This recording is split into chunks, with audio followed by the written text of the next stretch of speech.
নমস্কার বন্ধুরা, আজ আমি খলসে মাছ রান্না করব। খলসে মাছগুলো কেটে আমি পরিষ্কার করে ধুয়ে নিয়েছি। কড়াইতে তেল বসিয়ে দিয়েছি। মাছে লবণ হলুদ ভালো করে মেখে নেব। আজ রান্না করব খলসে মাছের ঝাল। এভাবে খলসে মাছের ঝাল খেতে খুব ভালো লাগে। আমি মাছটা ভেজে নেব। কড়াইতে তেলটা গরম হয়ে গেছে, মাছটা দিয়ে দেব।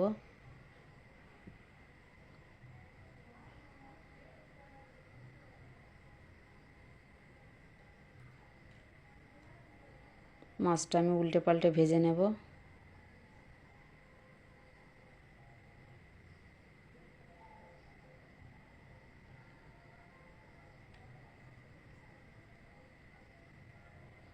মাছটা ভেজে নিয়েছি, হয়ে গেছে, তুলে নেব।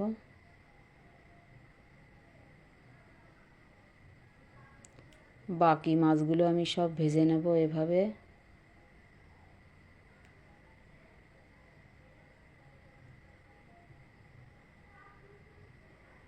বাকি মাছগুলো সব ভেজে নিয়েছি, হয়ে গেছে। কড়াইতে তেল রয়েছে, আমি আর তেল দেব না। আমি কটা জিরে ফোড়ন দিয়ে দেব। জিরেটা আমি একটু নাড়াচাড়া করে নেব। পরিমাণ মতো জল দিয়ে দেব। জল দিয়ে দিয়েছি। এবার লবণ দিয়ে দেব স্বাদ মতো, হলুদ দিয়ে দেব। আমি নাড়িয়ে এটা মিশিয়ে দেব।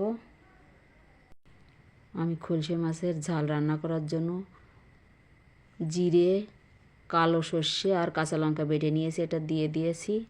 একটু নাড়িয়ে মিশিয়ে দেব। এটা জাল করে ফুটিয়ে নিয়েছি। ভেজে রাখা মাছটা এবার দিয়ে দেব।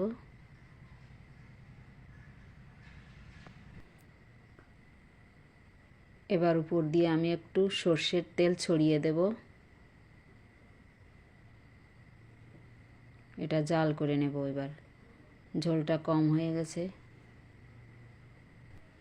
দেখুন কতটা সুন্দর লাগছে, খেতে আরও বেশি সুন্দর। আপনারা এভাবে করে খেয়ে দেখবেন। আমার রেসিপিটা যদি ভালো লাগে লাইক কমেন্ট শেয়ার করবেন আর আমার চ্যানেলটা অবশ্যই সাবস্ক্রাইব করবেন।